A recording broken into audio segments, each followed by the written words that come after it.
নন্দা দেখো তো ভালো হচ্ছে না দেখতে? হ্যাঁ মম, খুব ভালো হয়েছে। সত্যি আজকাল ফোন দেখে কত নতুন নতুন রেসিপি ট্রাই করা যায় না? হ্যাঁ, আমি তো প্রায় দিনই এরকম করি। কি হলো নন্দা, ঠিক আছো? এই নন্দা সাবধানে।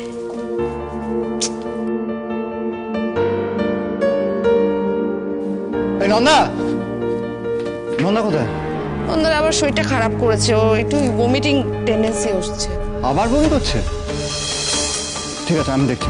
আরে আমি দেখছি। বাবা, বিক্রমকে সত্যিই বদলে গেল? সত্যিই নন্দার উপর এতটা কেয়ারিং, নাকি অন্য কিছু আবার গন্ডগোল হবে?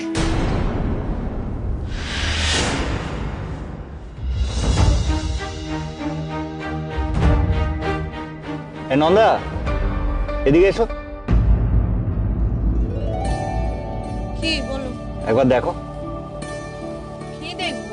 আরে এসো না, দেখো কয়েকটা নাম বের করেছি। ও সরি, কয়েকটা নাম বের করেছি, এর মধ্যে সিলেক্ট করা একটা। সবকটাই তো মেয়েদের নাম। হ্যাঁ অবভিয়াসলি, আমি তো জানি আমার মেয়ে হবে, তাই জন্যই। আর ছেলে হলে? কেন, তোমার ছেলে পছন্দ? আমার তো ছেলেই পছন্দ।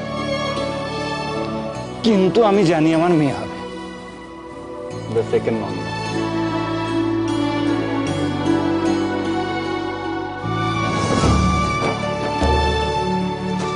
না, আমাদের ছেলেই হবে।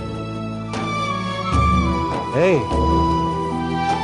এবার আবার বলে বসো না যে সেকেন্ড বিক্রম, ও খারাপ হয়ে যাবে কিন্তু। আমি চাই না আমার সন্তান আমার মতন হোক, খুব খারাপ লাগে, খুব খারাপ। যা যা করেছি তোমার সঙ্গে, তারপর তো আর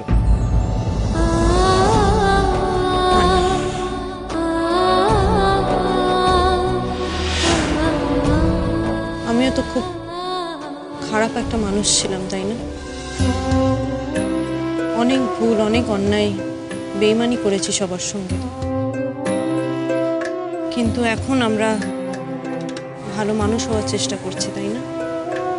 আর সেই চেষ্টাটাই তো সব।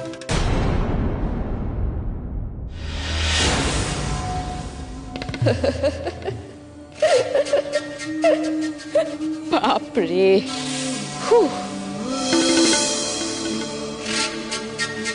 আপনি এখানে কি করছেন? না, মনে হলো ভক্তিমূলক পালা দেখছিলাম। একটা আইডিয়া দেবো বিক্রম, একটা কাজ করতে পারো তো। তোমাদের তো এখনো হানিমুনটা হয়নি, তোমরা হানিমুনটা সেরে এসো। নয় হরিদ্বার, নয় কাশী, নয় বেনারস। বিক্রম! না, হাউ ডেয়ার শি, এত সাহস হয় কি করে ওর? Calm down please, just let be. ওর তো সাহস আছে বলেই তো এইসব কথা বলে আনন্দ পায়। ওকে পেতে দাও আনন্দ। তুমি বসো এখানে, কাম ডাউন, বসো। তুমি বসো। আমি ঠিক আছে, তুমি বসো।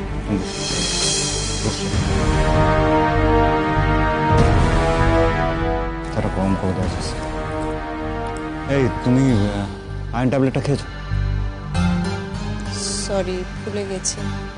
কেন রাগ করি বুঝতে পারছো তো? ভুলে গেছি। প্রত্যেক দিন কি করে ভুলে যাও বলো? সরি। দাঁড়াও, আমি এনে দিচ্ছি।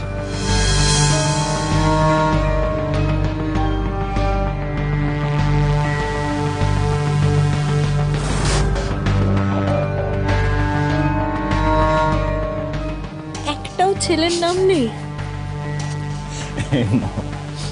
ছেলে হবে না। খেয়ে না, এবার থেকে প্রতিদিন আমি তোমার ট্যাবলেটটা দিয়ে দেবো, নাহলে তো ভুলে যাবে ফর শিওর।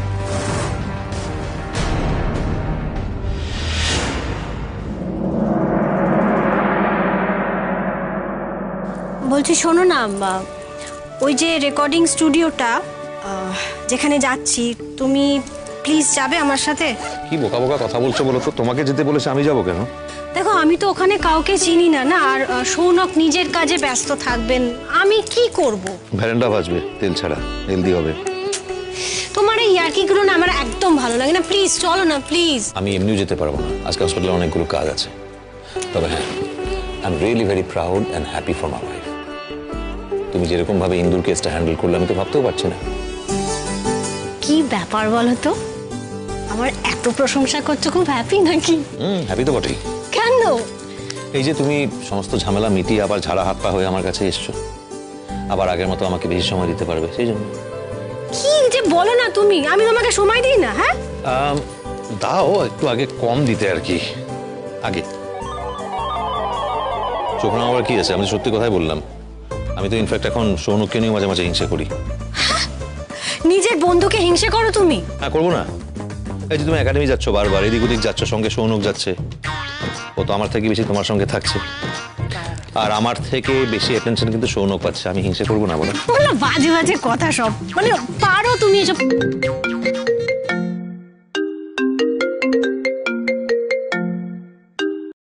হ্যাঁ ডক্টর মজুমদার বলুন।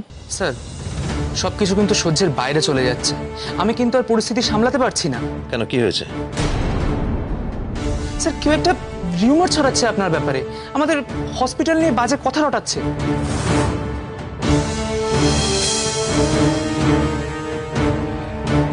আচ্ছা ছাড়ুন না, এত ওভার রিয়েক্ট করার কিছু নেই। আমি তো আছি, আমি গিয়ে দেখছি ব্যাপারটা। এখন কিছু বলার দরকার নেই, কাউকে কিছু বলবেন না। Okay sir. হসপিটালে কিছু হয়েছে? কই না তো, এত চিন্তা করার কি আছে বলো তো? আর তুমি না চিন্তা তো না, ওভার থিঙ্কিং করছো। যেখানে যাচ্ছ যাও, এনজয় ইউর ডে।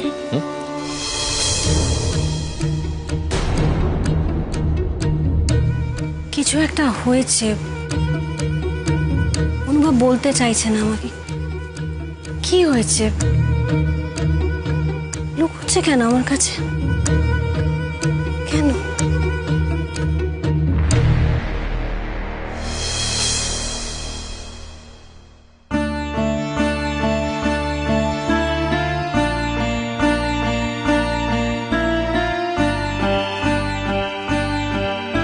দিদি ভাই, আমি একা চলে যাব, তোকে আর যেতে হবে না। শিওর, আমি কিন্তু যেতে পারি তোর সাথে। আমি জানি, কিন্তু এখন আর আমি ভয় পাই না। আমার তো আগে একটা প্রবলেম ছিল, আর এখন তো শুভময় স্যারও নেই, আমি একা চলে যাব। গুড, ভালো লাগলো শুনে। তুই পুলিশে কমপ্লেন করতে বারণ করেছিস, তাই করে নি, ক্যারিয়ার এফেক্ট হতে পারে। কিন্তু আবারও বলছি, ওই লোকটা যদি কখনো কিছু করে তাহলে দিদি কিন্তু- ভাই, তুই চিন্তা করিস না, আমি আর সেই সাহস ওনাকে আর দেবো না। আমি এখন অনেক বদলে গেছি রে। আমি আর ভয় ভয় থাকবো না, এখন শুধুমাত্র আমার ক্যারিয়ারে ফোকাস করব। আর দোলন তো বললো ওকে একাডেমি থেকে স্যাক করে দেবে। গুড, এরকম স্ট্রং থাকবি, বুঝলি? তুই স্ট্রং থাকলে তোকে কেউ টলাতে পারবে না, কোনোদিন কারোর সামনে মাথা নিচু করবি না। দিদি ভাই, একটা কথা বলবো? বল না। তুই কিন্তু এখন অনেক বেশি কনফিডেন্ট হয়ে গেছিস, জানিস তো? মানে আগে তুই একটু ভীতু ভীতু ছিলিস, কিন্তু এখন you are like this confident lady, and I think the credit goes to Anubhav. অমনি না, মোটেও না। হ্যাঁ, আমি এখন কনফিডেন্স বিকজ আমার পরিস্থিতি আমাকে কনফিডেন্ট করে দিয়েছে, যেমন তোকে। যা, দেরি হয়ে যাচ্ছে, দুগ্গা দুগ্গা। টাটা।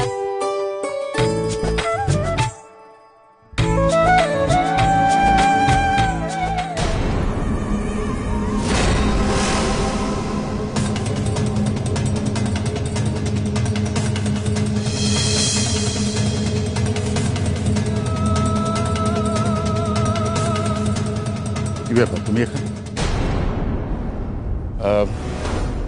আমার তো এখানে আসার রাইট আছে। আর স্যার, আপনি বোধহয় ভুলে যাচ্ছেন, আমাকে এখনো স্যাক করা হয়নি, আমাকে শোকজ করা হয়েছে। আমার হাতে এখনো 3 দিন সময় আছে। 3 দিন সময় থাকলেও আমি তোমাকে বলে দিচ্ছি, তুমি এখানে পা রাখবে না।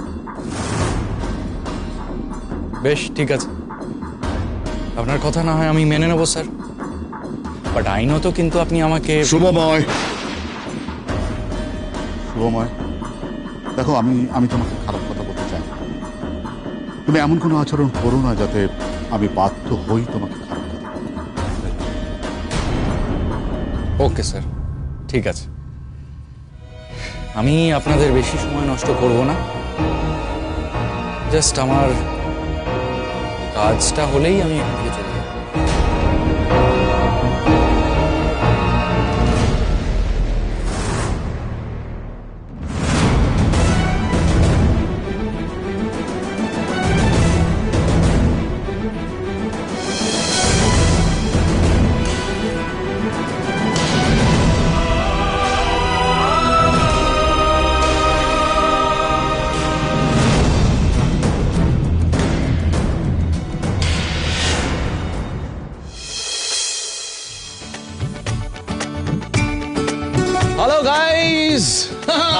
চলছে? হ্যাঁ এই চলছে। সবাই এই মনোজ বাবু, আমি একটু আলাপ করিয়ে দিই। আনন্দী মৈত্র আমার খুব কাছের বন্ধু, তার স্ত্রী, ইনফ্যাক্ট আমারও খুব ভালো বন্ধু, এবং ভালো গান গান। প্লিজ প্লিজ, না না না, এখন না, এখন না। এই আনন্দী আজকে এসেছে এই স্টুডিওটা দেখতে। আমি একটুখানি দেখিয়ে দিই কিভাবে রেকর্ডিং হয়, একটু ও জানতে চাই। আনন্দী, এইটা হচ্ছে মিক্সার মেশিন, এইখানে গানের মিক্সিং হয়, এবং ওই জায়গাটায় হচ্ছে রেকর্ডিং এর জায়গা, যেখানে সিঙ্গার দাঁড়িয়ে গানটা রেকর্ড করে।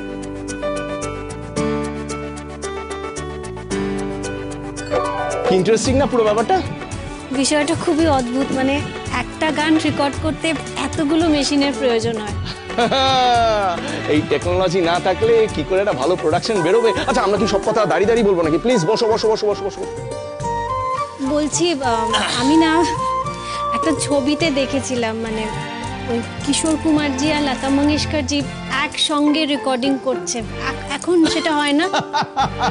মনোজ বাবু কি বলছে? How cute, how cute. না না না, এখন আর সেটা হয় না। এখন প্রযুক্তি একদম বদলে গেছে। এখন আমরা একটা ট্র্যাক তৈরি করি, সেই ট্র্যাকটা আমরা মেল করে দিই সিঙ্গারের কাছে। সেই সিঙ্গার হয়তো বম্বেতে বসে আছে, মেল সিঙ্গার হয়তো বম্বেতে আছে, ফিমেল সিঙ্গার হয়তো কলকাতায় আছে। মেল সিঙ্গার বম্বে থেকে নিজে ট্র্যাকটা গেয়ে পাঠিয়ে দিল, এখানে আমরা ফিমেল সিঙ্গারকে দিয়ে সেটা আবার গাইয়ে নিলাম, এবং দুটো গান এক জায়গায়, মানে মেল এবং ফিমেল সিঙ্গারের দুটো গলা এক জায়গায় যখন পড়ে, একটা সিঙ্গেল গান তৈরি হয়ে যায়। আচ্ছা, কোন পদ্ধতিটা ভালো, মানে আগেকার না এখনকার? অ্যাকচুয়ালি দুটো পদ্ধতি ভালো। এখন সময়ের সাথে সাথে তো প্রযুক্তি বদলায়, টেকনোলজি নতুন আসে। এখনকার সময়ের জন্য এই প্রযুক্তিটাই আমরা ইউজ করছি, এটাই ভালো। বাই দ্য ওয়ে মনোজবাবু, আনন্দী কিন্তু দারুণ সিঙ্গার, ফাটাফাটি সিঙ্গার। প্লিজ আপনি আবার শুরু করবেন না, প্লিজ। হ্যাঁ, দেখো, আমি মন খোলা মানুষ, প্রাণ খোলা মানুষ, যা পেটে তাই মুখে, ভালো খারাপ পুরোটাই মুখের উপরে। তুমি ভালো singer, and that is a fact. Okay? এই বলছি সব বুঝলাম, আমি একটু রেকর্ডিংটা দেখতে পারি? এক্স্যাক্টলি সেটাই আমি বলতে যাচ্ছিলাম। এই are you ready for the take? হ্যাঁ, তাহলে আজকে আমরা যে গানটা